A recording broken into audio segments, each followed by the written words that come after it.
Boa tarde, João. Como é que tá, meu querido? Fala, vai. Tudo bem.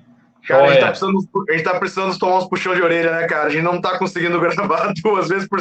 A gente falhou uma semana, né? Quanto mais gravar duas vezes na semana, que é o que a gente queria, né? O ano começou a mil, né, cara? O trabalho pegando, então a gente acaba fazendo isso daqui nos nossos horários vagos, né? Então Aham. tem que conciliar trabalho, família, estudos, né? Que acho que é uma coisa importante, né? A gente nunca parou de estudar, acho que isso faz a diferença. É, Vou dizer que nós somos grandes profissionais, bons profissionais, mas pelo menos assim, nós somos esforçados o suficiente para continuar estudando, né? Acho que isso é importante, isso faz a diferença, né? Entre um bom profissional e um profissional mediano no mercado, né? é. Sem querer dar uma de bom aqui, falar nada, mas então fica uma dica, né? Você que está procurando um bom profissional, procure saber se ele se mantém ativo nos estudos, né? Isso faz a total diferença, né? Entre um Exatamente. bom profissional e um profissional mediano. João, Isso aí. vamos retomar a conversa? Vamos encerrar esse ciclo de climatização aí, porque tem outros assuntos na pauta já para gente falar. Que bom. O Vamos assunto focar não nesse falta, né? negócio. Isso Então a gente aí. estava combinando, né? Vamos abordar os prós e contras, né, da climatização. Eu acho que Isso. entre sistema de ventilação natural e um sistema climatizado, de ventilação negativa, pressão negativa, como queira chamar. E aí, dentro disso, a gente entra também nos prós e contras do túnel de vento e do cross, né? Usando os termos em inglês, né? Do tunnel ventilated e do cross ventilated, né? Ou a gente chama aqui, no Brasil ficou o túnel de vento ou o cross, né? Que são palavras um pouco Sim. mais fáceis e mais parecidas com o português. É. Que também tem algumas diferencinhas, né? Que vale a pena a gente falar. Então vamos começar. Prós e contras da climatizar. Por que climatizaria? Por que a gente não climatizaria um barracão? Eu acho que para mim o cerne desse negócio é o controle de ambiente, né? Então, enquanto a gente está num sistema aberto, que dentre outras coisas, talvez o custo de implantação, talvez não, o custo de implantação e o custo de manutenção tem que ser levado em conta, nós vamos falar mais adiante, mas tem essa grande vantagem que você tem um ambiente controlado. Uhum. Não tem essa de, hoje o funcionário acordou com, sei lá, dor no pé e não conseguiu fechar as vacas para resfriar, por exemplo, que é coisa que a gente sabe que acontece, né? Ou às vezes até um imprevisto mesmo do cara, sei lá, teve algum problema de saúde na família, enfim, né? Você tem Uhum. essa dependência de você fechar as vacas lá para elas serem resfriadas no sistema aberto. E no cross você consegue meio que automatizar esse negócio. Eu falei cross, mas entenda por sistema fechado. Perfeito. Uhum. Eu acho que Eu esse é coloco o mais cerne. uma, eu coloco mais uma vantagem, sabe, ainda do sistema climatizado. Eu pelo menos, quando estava vendendo os sistemas climatizados, né, no contrato de compra e venda que a gente fazia com os nossos clientes, tinha uma cláusula lá que ele era obrigado a comprar um gerador de energia, de força. Isso, Porque é justamente, a gente falou acho que no episódio passado, no primeiro, né, que se faltar energia elétrica, em pouco tempo, as condições dentro do barracão se tornam insustentáveis. insuportável. Então, para evitar isso, né, a gente obrigava o cara, né, porque, de certa forma, era o nosso nome, né, quem estava vendendo ali, ah, ah, se acontecer alguma coisa, né? Então, assim, a gente colocava como cláusula assim, não, você tem que ter, né? Porque às vezes o cara fala assim, eu vou comprar depois eu coloco e aquele depois vira um É. mês, 6 meses, um ano e o cara nunca coloca. Aí, Então, aí vira capa de matéria, né? Cross ventilation da empresa X tem tantas vacas mortas por. exato, exato, né? Então, essa é uma grande vantagem, né? Você acaba tendo uma segurança no fornecimento de energia elétrica. Hoje, a boa parte das fazendas tem um gerador, mas o gerador está lá para tocar o tanque de resfriamento de leite e às vezes a ordenha. Né? Então as vacas Sim, ficam em segundo plano, né? O conforto das vacas. Então, e a gente sabe, por exemplo, Curitiba passou chovendo nos últimos 3, 4 dias. Né? Pelo menos dessa vez, assim, teve alagamento, mas foi por excesso de chuva, não foi temporal, né? Mas você deve conhecer inúmeros casos de dar temporal, né? Cai uma árvore em cima de uma linha de energia elétrica e a fazenda fica 3, 4 dias sem eletricidade. E aí as vacas ficam 3, 4 dias sem resfriamento, né? A gente sabe aí no Paraná tem aquele esquema do clique rural, que eu acho que é uma energia bifásica também, tem uma instabilidade altíssima aí de entrega de energia. O Paraná é um estado, nesse ponto, privilegiado. É um dos que eu trabalhei no Brasil inteiro, né? Não só com equipamento, mas nas outras funções até hoje. E eu posso dizer o seguinte, aqui ainda o estado o produtor do Paraná é privilegiado. Você vai para muitos locais do Rio Grande do Sul, cara. Goiás é um desespero o fornecimento de energia elétrica. Cara, assim... Eu conheci um produtor em Júlio de Castilhos, a propriedade ficava no fim de uma linha, né? Ele se obrigou a colocar aquecimento de água solar na casa dele, dos funcionários, porque a hora que ligava um chuveiro, bastava ligar um chuveiro, caía o disjuntor do tanque de resfriamento. Porque ele ficava no fim, né, tinha umas 10 propriedades antes da dele. Então, o que chegava lá, a estabilidade da energia era lá no chão, né? Então, não, o produtor rural, ele percebeu que ele precisava dar um up de produção, eles afundaram o pé mesmo e compraram vaca e aumentaram a produção e a rede não acompanhou, né? Não suporta, né? Então, esse é um ponto, né? A hora que você climatiza, você, de certa forma, eu disse assim, colocava no contrato, mas eu diria que eu se tiver que fazer um projeto hoje, da mesma maneira, né? O cara vai ser obrigado a colocar um gerador. Né? Eu jamais faria um projeto sem considerar um gerador. Então é algo já se pensar nos prós e contras. Né? Se você não quer ter um gerador, não climatize as vacas. Né? As vacas não, né? O barracão, né? Então, enxergue como queira, né? Ou como prós ou contras, mas é a presença de um gerador para manter o sistema estável 24 horas por dia, todos os dias do ano. Né? Sim. O que mais você coloca aí de prós? Não, acho que esses daí, agora a gente já entra mais específico.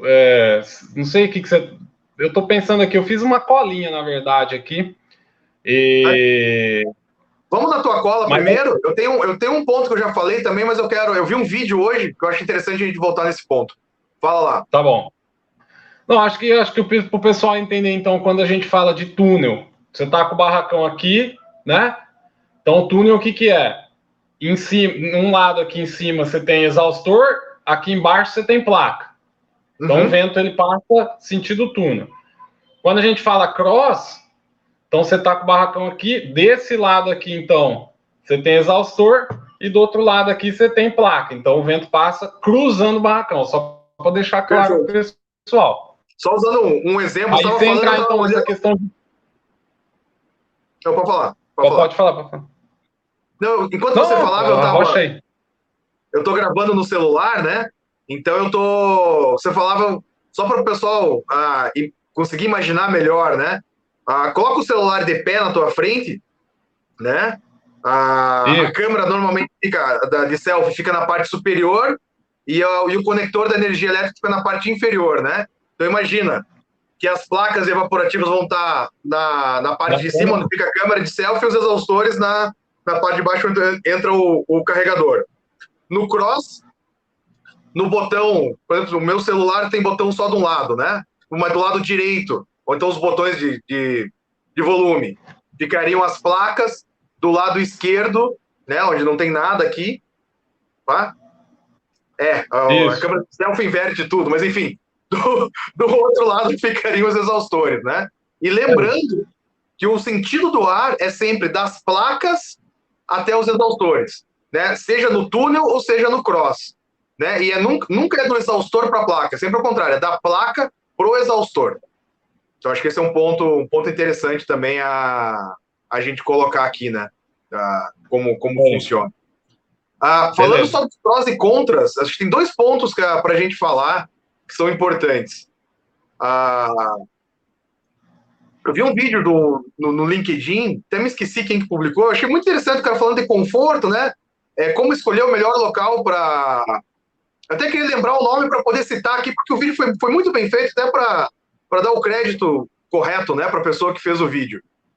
Mas falando de conforto, o cara mostrando uma propriedade, as vacas do pré-parto no compost, né, ventilador.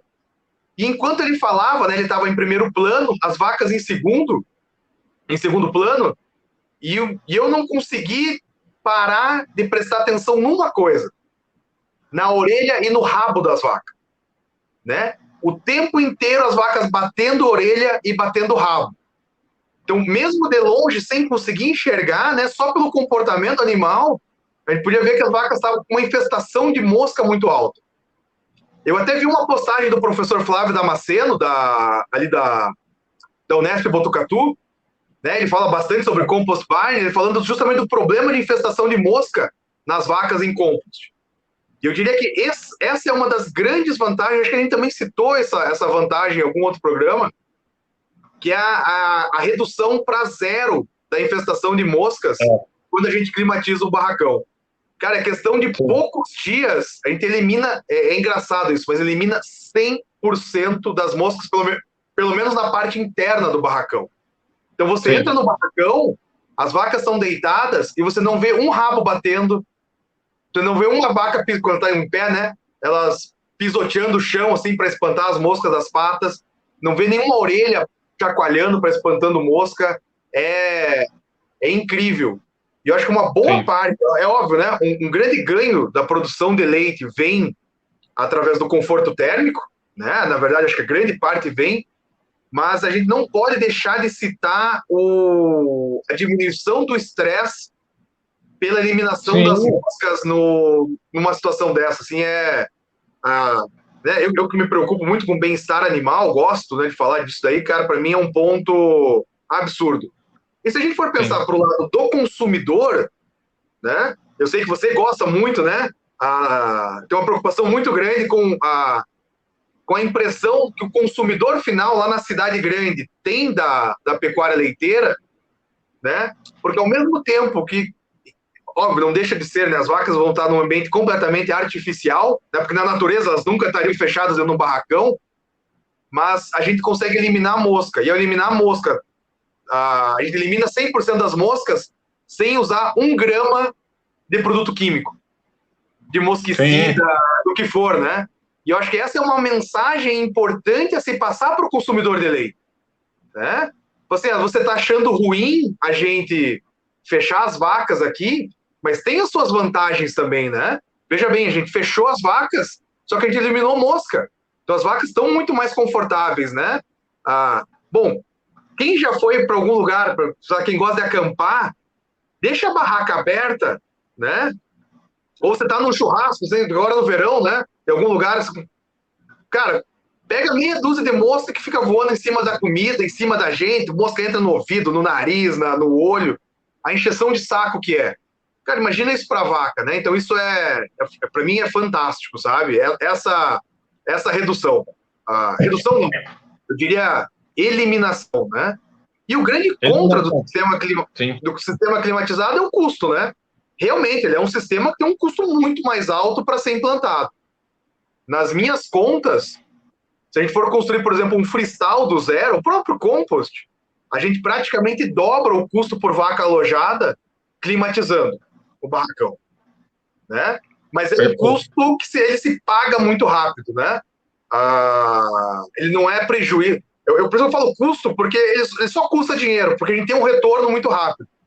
Mas é algo que o cara, que o produtor, né, que esteja pensando em fazer isso, tem que levar em consideração, porque você ia gastar 500, você vai gastar 1 milhão para climatizar o mesmo número de vacas. Estou chutando 2 números aqui, mas, sei lá, de 100 mil vai para 200 mil, independente.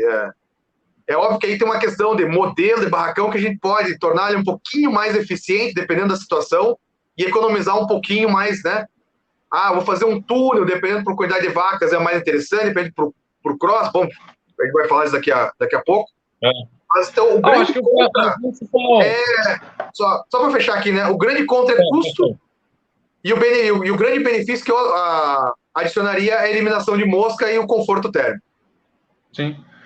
Não, para mim o simples é o grande driver é a própria vaca, né? Então você vê fazendas que tem aí queda de 10, 12 litros entre verão e inverno, né? Isso é comum de ver em fazendas que não tem nada de estrutura, vamos dizer assim, para combate de estresse térmico. Aí você já vê fazendas que tem uma boa estrutura, mas mesmo assim cai ali 4, 5 litros, e você vê fazenda que depois que fecha, eu conheço que tem 1 litro de diferença entre verão e inverno. Então, assim, por um simples motivo, as vacas não sofrem. É só isso. Não tem que. Não, cara. Não, a fazenda não mudou. A fazenda é a mesma comida. O que mudou? Entendeu? As vacas pararam de sofrer. Seja ela sofrer por estresse térmico, sofrer por estresse de ambiente, que é o que enquadra aí a questão de mosca. Entendeu? Seja comida, né? Wagner. Oi, João. Tá cortando nossa conversa.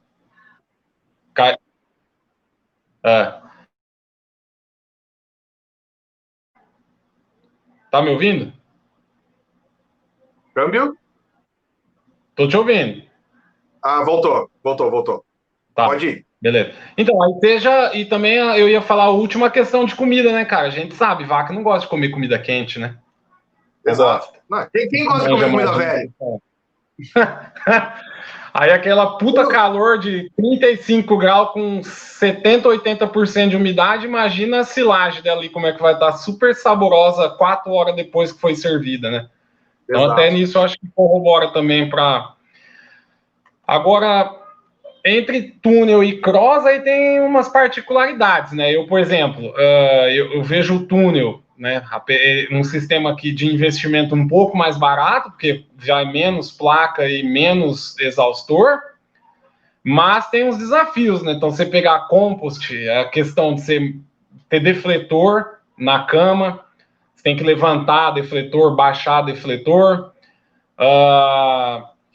Na linha de alimentação também você tem que pôr defletor, os que eu vi, defletor onde passa o trator até no chão, para você gerar... Porque é aquilo que você falou no primeiro episódio. O vento vai onde tem menos resistência, né? Então ele caminha... Se você não tiver, então, com um bom sistema de defletor, e aí você vai entrar para tratar as vacas, tem que levantar, abaixar, isso daí com o tempo tem desafio. E no freestyle é a questão das paredes, onde vai nos corredor, nos cross, né? Nos corredor transversal para passar se for fileira de cama dupla, né? Então a vaca tem que passar para o outro lado. Ali geralmente tem um muro com bebedouro. Então isso daí vai criando tudo zona que gera turbulência de ar no túnel, que é coisa que você consegue evitar quando você tem o cross, porque daí você coloca o defletor em cima da cama da vaca, né? Que ele vai passar cruzando. E para você fazer um sistema misto, misto que eu falo é o seguinte: você pode ter dentro do cross, eu já vi, usar estratégia de resfriamento também das vacas. E aí você coloca você consegue instalar, porque você não tem que ficar baixando e levantando o defletor igual no túnel. Então tem essas algumas coisas que eu estou pensando aqui de prós e contras. Agora no túnel tem o seguinte pró: se você der uma emergência, você consegue baixar tudo e ele acaba virando um barracão convencional, né? Você consegue colocar cortina nas laterais. Então, eu já vi plano de emergência, por exemplo, de baixar tudo. Quando então, se faltar energia, por exemplo. Os sistemas que a gente projetava, tem um sistema, na verdade, é um eletroímã, né? As lonas ficam tensionadas na carretilha, né? Que nem lona de aviário mesmo, de chiqueiro, né? Só que a trava da carretilha, onde você enrola as cordoalhas, ela é travada por um eletroímã. Né? Então, na hora que faltou energia elétrica, o eletroímã desarma e as cortinas caem automaticamente. Então, na verdade, a gente colocava um timer, né? Assim, se faltou para dar tempo do gerador entrar. Então, se não me engano, é assim, tipo, cara, mas é coisa rápida, 5 minutos, sabe? Ele desarma, ficou 5 minutos sem energia elétrica, ele desarma o eletroímã, e aí as cortinas caem automaticamente, pensando em preservar o máximo possível as vacas, né? Então essa vantagem do tubo hoje, né? É fazer as laterais, Sim. como você falou, de lona, né? Então você tem esse sistema já de backup, né? De segurança instalado. No Cross a gente não tem como fazer isso, né? E às vezes você pega um dia úmido também, que a gente sabe que o sistema tem desafio de manter a qualidade lá dentro, qualidade que eu falo de ambiente, né, de THI, você consegue também baixar as cortinas e deixar aberto, entendeu? Mesmo se tiver energia elétrica. Você baixa as cortinas e deixa o ar correr lá dentro e liga os exaustores e não precisa ligar a placa, por exemplo. Que num Cross você fica 100% dependente de energia elétrica, né? Sim. No Cross... faltou energia, é tudo aquilo que você falou. A Rafaela tá agitada aí, tô escutando a voz da Rafa. Tá. Vamos voltar para a escola, mas vai voltar semana que vem. Não, graças a Deus, os meus voltam para aula daqui 2 semanas. Mas assim, ó, indo ainda na diferença do túnel para o cross, e vantagem de um e outro, sistemas pequenos de poucas vacas, quando eu falo poucas vacas, até 100, 120 vacas, né? Todos os desenhos que eu já fiz, cabia melhor para um túnel de vento, né? Era mais eficiente para o túnel de vento. Projetos grandes, né? Quando eu falo aqui grandes, desculpa, pensando em 800 vacas, 1.500 vacas, 2.000 vacas, eu tenho um desenho para 1.000 e poucas vacas feito, era cross, porque aí ele se torna mais eficiente, né? A gente não consegue, o túnel de vento, ele tem e o próprio cross, ele tem um limite, né, de comprimento que a gente consegue fazer o ar circular da placa até o exaustor. Então, e dependendo dos barracões, mesmo não sendo tão compridas, a gente tem que colocar um ou outro ventilador ao longo do barracão, né, para ajudar nessa movimentação de ar. No cross... Oi, pode falar? Então, você imagina um barracão de 1.500 vacas no túnel, o tanto que essas vacas iam ter que andar, por exemplo, né? Também são outras coisas a ser levadas em consideração. No cross, todos os desenhos que eu já vi, a gente conseguia colocar um do lado do outro, no máximo 4 barracões. Seriam 8 fileiras de cama, né? Mais do que isso também, a pressão estática que o ar vai enfrentar para sair da placa e até o exaustor é muito grande, a gente não consegue fazer essa movimentação. Então, a minha sugestão, né, se você está pensando em climatizar, projetos pequenos, até 100, 120 vacas é de cara, túnel, projetos gigantescos, né, acima de 1.000 vacas é cross, sem sombra de dúvida, e aí nesse meio, né, que é bem grande, aí a gente é uma questão de cada caso é um caso. O segundo ponto importante para a gente falar é... Chegou a visita? Oi, Heitor? Dá um oi para a galera que está gravando, estamos gravando um vídeo para o YouTube. Manda a galera se inscrever no canal. Se inscreve. Aí, pessoal, obedeçam o Heitor, hein? Se inscrevam no canal. Ele adora brincar de ser youtuber. Volta a gente grava os vídeos juntos. E para os barracões padrão, né, que a gente já tem hoje, por exemplo, um freestyle com 4 fileiras de cama, né, 2 de cada lado da linha de coxo, ou um compost normal, a gente pode... O túnel de ventos cabe bem melhor também do que a gente transformar num cross. Então, diria... Ô, Heitor, você está mostrando toda a bagunça do meu escritório pro meu público aí, ó, pro público meu e do João. E uma outra coisa também, eu acho que só para finalizar, o cross, você tem menos exigência com relação a sol, né? A orientação de construção, né? Se for trabalhar com um túnel de vento com lona, se você fizer na norte e sul, por exemplo, com certeza, né, a lona não vai bloquear o sol, né? Então, com certeza, você vai ter algum problema de vaca deitando, tem que tomar um pouco de cuidado, porque às vezes a galera acha que, fechei, vou fazer aqui do jeito que a minha altimetria, do meu plano altimétrico aqui encaixa e arrocha, velho. Aí depois pega numa posição meio de transversal, aí Você vai ver lá que não vai ter vaca deitando. Você vai ter uns desafios meio bronca aí pra você resolver. O melhor dinheiro que alguém pode gastar no início de um projeto é na terraplanagem. Então, gastem dinheiro e façam a terraplanagem para colocar o barracão na orientação correta, né? João, uma pergunta importante, interessante. Sala de ordenha, dentro ou fora? Dentro. Dentro com sala de resfriamento ainda por cima. Exato. Todas as minhas recomendações foram assim também. E uma segunda recomendação que eu sempre fiz para quem estava adaptando, né, um barracão já existente, é para não tirar a aspersão da linha de coxo, pelo menos no primeiro verão. Né? Porque é para a gente acompanhar, no mínimo no primeiro verão, para ver se ela vai. Que eu peguei muitos casos, pego que um dia. Tudo bem que esses últimos dias, agora aqui em Curitiba chovendo, a temperatura caiu bastante. Mas principalmente no verão, né, que ele tem temperatura alta e com umidade alta, a capacidade de troca de temperatura do barracão ela é menor. Né? Então, quanto mais alta a umidade relativa do ar, menor vai ser o diferencial de temperatura do lado de fora para dentro do barracão. Então, nessas condições, muitas vezes a gente tem que dar uns banhos estratégicos nas vacas para ajudar a baixar a temperatura. E na sala de espera, sempre, não importa o sistema, sala de espera, tem que resfriar a vaca na sala de espera. Eu queria fazer um complementar lá. Eu queria fazer um complementar lá do John Smith desse jeito.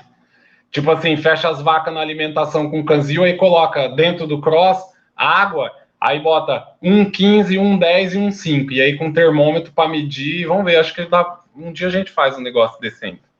Eu acompanhei com termômetros, aqueles intravaginais, num cross aqui no Brasil, e eu posso te afirmar que nos dias quentes as vacas estavam em estresse térmico, mesmo dentro do cross.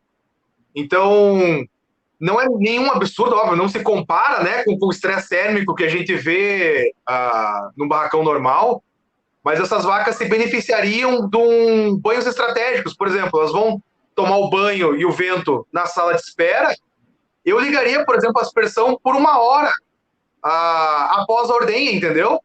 Pelo menos para forçar um ambiente mais confortável para as vacas comerem, depois desliga e só vão, né? Só vai repetir dali 7 horas de novo na próxima ordenha, cada 8 horas. Então, um uso bem estratégico da aspersão dentro do barracão. Isso aí. E acho que agora, para a gente começar a fechar, queria falar do negócio que está em cima da tua cabeça aí, cara, que pelo menos na webcam dá para ver bem. Olha para cima. Isso que você tá mexendo, é bem isso que você mexeu. Luz, né? Tô virando santo. Iluminação artificial, né, João? Porque esse é um ponto importante. A gente vai fechar o barracão, vai faltar luz para as vacas, né? As vacas precisam de uma quantidade mínima de luz. E você até fez uns posts bem interessantes, né, no nosso Instagram, lá do Pecuária Descomplicada, essa semana, falando de iluminação artificial para vaca. Então, queria que você comentasse um pouquinho sobre isso. Não, acho que esse daí não sei se é o principal custo, uns dos, mas também é a principal vantagem, né? Porque você consegue controlar perfeitamente. Então, hoje, com sistemas que tem de controle eletrônico de lâmpada, que é essas lâmpadas de LED, cara, você consegue fazer o amanhecer, né, o nascer do sol, entre aspas, o nascer do sol e o pôr do sol lá dentro. Uhum. Então, você consegue colocar aquele 16 horas de 200 lux e os 8 horas de breu, né, abaixo de 15 lux, você consegue fazer. E aí o que eu acho super legal é que você consegue trabalhar com estratégia de cor, né? Eu sei que interfere a questão cor azul, tem um impacto, cor vermelha tem outro. Você consegue trabalhar, porque pré-parto eu acho que é a maior dificuldade, né? Porque como que você vai inverter essa ordem no sistema natural? Porque o pré-parto é invertido, né? Você tem que dar 16 horas de escuridão e 8 horas de luz. Aí no sistema normal, como que você faz isso? Numa época agora aqui, ó, que 5:30 da manhã tá claro e nós estamos aí 20 para 6, tá super claro, vai escurecer 7 horas, 7:30 da noite. Entendeu? Exato. E aqui um ponto importante, né, que vale a pena comentar, é fechar as vacas do pré-parto dentro do climatizado junto com as vacas em lactação, né, algo que não funciona muito, né, porque ou a gente vai beneficiar um grupo e prejudicar outro com essa a questão da iluminação artificial, né, do fotoperíodo positivo, como você falou, vacas em lactação precisam de 16 horas de luz. Vacas no pré-parto precisam de 16 horas de escuro, né, de breu. Exato. Então é difícil, né? Como é que a gente fecha essa equação? O ideal seria fechar o pré-parto dentro, né, do barracão. Mas dá Mas para a gente fazer. dificulta. O que dá pra gente fazer, de repente, que eu já vi que dá certo, você coloca perto do pré-parto, você coloca os lotes de final de lactação. Uhum.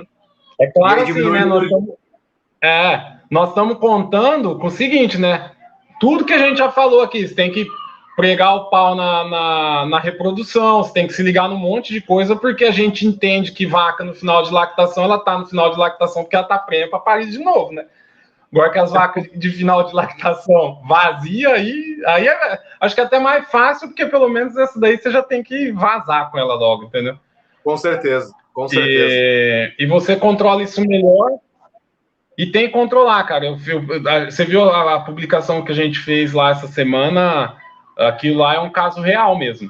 Dessa semana não, publiquei hoje, né? É um caso real, cara. A gente foi numa fazenda, um projeto de iluminação para uma fazenda não fica barato, entendeu?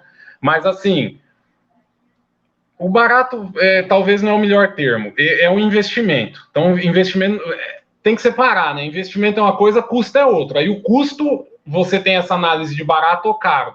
O investimento, você tem payback. Se o payback é longo ou o payback é curto.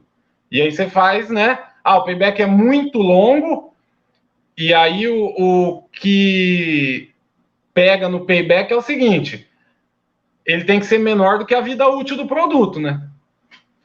Então, se nós estamos falando que tem uma vida útil de 10 anos e o payback vai ser de 12, não vale o investimento. Por exemplo, para ficar prático. Então, mas o payback de lâmpada não é longo, desculpa. É um payback curto, daí 1 ano e meio. Estou colocando já longo payback. E aquilo lá é um caso real, cara. O cara falou, não sei o que, negligenciou a questão de lâmpada, e eu fui chamado naquela fazenda, não foi nem pelo fato de baixa produção, tá? Eu fui chamado naquela fazenda porque as vacas davam cio, hora que meti o ultrassom, os folículos desse tamanhozinho assim, ó. Não passava de 7 milímetros folículo. E aí é uma, né? Então, E um ponto importante, né, lá. de falar dessa parte do projeto de iluminação, isso tudo hoje você consegue colocar no Finame, no financiamento do projeto, na hora que você vai começar, né, o projeto. Então, financia junto com o barracão, com todo o resto, né, não... se torna muito mais barato, você vai diluir com o financiamento desse investimento, você nem vai ver, né? Você tem que parar, né? Você tem que fazer esse investimento depois, a parte, né? Se torna tudo muito mais difícil, passar cabo se torna mais difícil, instalar todas as luminárias vai se tornar mais difícil, você vai perder dinheiro, né? Por causa de produção, por causa de reprodução, então faça a coisa certa do início, né? E você sabe, agora, lembrando, falando de iluminação, eu posso chamar de amigo, o cara é triatleta que nem a gente, é veterinário de uma grande fazenda no Rio Grande do Sul, eles estão com um grande projeto, construir um grande cross, e eles estão estudando, achei extremamente interessante. Como o projeto é do zero, a ideia é fazer um telhado bem baixo, quase que horizontal, né, o suficiente para a água da chuva escorrer, e eles estão estudando uns prismas transparentes que o pessoal usa em fábrica, em barracão muito grande, para deixar passar a iluminação. E eles falam que bloqueiam em até 95% a radiação solar. Cara, para mim é um índice muito bom, né? 95%, perto do ganho que você pode ter com iluminação. E a nossa discussão, a gente discutiu uns 2 dias sobre esses prismas, que é justamente se ele deixava passar, eu não lembro agora, enfim, a luz é os raios de onda necessários para estimular a produção de todos os hormônios da vaca a fim de não afetar a reprodução. A gente estava viajando, a gente foi longe nessa discussão, mas é algo interessante, né? Pelo menos assim, sei lá, pelo menos durante algumas horas do dia você vai minimizar o uso de iluminação artificial, você pode se basear em em luz do dia, luz do sol, que está aí de graça para ser trabalhado, né? Mas como tudo, né, nada é de graça, tem um custo, óbvio, vai custar muito mais caro que as telhas, então a gente tem que levar em conta. E um outro ponto importante, que eu até entrei no site do fornecedor para dar uma olhada, e eles mesmos recomendam, né, que no mínimo a cada 6 meses alguém tem que subir no telhado e lavar aqueles prismas, né?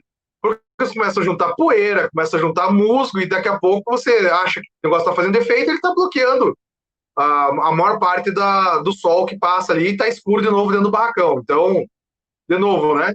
Pese se você vai ter mão de obra necessária para ir fazer com segurança, porque é perigoso subir no telhado com mangueira e com escova e com vassoura para lavar os prismas. Então é algo a se pesar, né? Não, e Wagner, a questão de iluminação, cara, faz todo sentido você procurar a fonte de energia natural, cara. Para você tocar um projeto de iluminação do barracão desse, não sei, para mim faz todo sentido energia solar, cara. Motor elétrico, beleza, porque motor elétrico tem uma outra demanda de quilowatt, né? Outra sistema de funcionamento. Mas lâmpada, cara, pô, lâmpada é um negócio que faz todo sentido. O tamanho das placas, a quantidade de placa, né, da fotovoltaica que você vai precisar é muito reduzido, ainda mais com lâmpada de LED hoje, né? É pouquinha coisa, você ilumina todo o barracão, né? Não, é bem pensado. Acho que esse é um ponto importante sempre a gente lembrar, sim, né? Ser sustentável, né? Tentar usar fontes aí de energia renovável, vale a pena. E o que o pessoal tem avançado nas baterias de lítio também, você consegue fazer para tocar lâmpada, o tamanho de bateria de lítio para você armazenar e para tocar essa lâmpada durante o período noturno, por exemplo, é projeto que, como que eu posso falar? Tem payback, vamos dizer assim, não é um negócio que você vai pôr e não se paga. Tem payback. Cara, tem payback. Então, faz total sistema sentido. de geração de energia solar tem payback para uso residencial, para uso industrial, para uso pecuário, na agricultura, é fantástico. O governo podia ajudar mais baixando os impostos desses sistemas, né? Mas, enfim, essa é uma discussão para mesa de bar. João, acho que é isso, cara. Com isso a gente encerra aí, né? Se alguém quiser mais alguma coisa, né? Deixa aí nos comentários, nos procure nas redes sociais, no Pecuária Descomplicada no Instagram, no meu Instagram, no Instagram do João. Deixa algum comentário se vocês quiserem. Se faltou algum assunto, se vocês não concordam, se vocês têm experiência, façam os comentários. Se você gostou, se tem algum amigo, algum produtor que está pensando em construir, em climatizar, manda esse vídeo para ele, manda ele assistir esse vídeo, manda ele procurar a gente, que a gente está à disposição para trocar ideia. Né? Conversar sobre vaca é o nosso esporte. Perfeitamente, exato. Bom demais. Então, João, muito obrigado. Então. Vamos curtir a sexta-feira e amanhã tem treino. Vamos embora, amanhã é 100 km. Tá louco, cara. Eu vou correr 12 amanhã. Um abraço. Boa. Valeu. Valeu. Tchau, tchau. Tchau.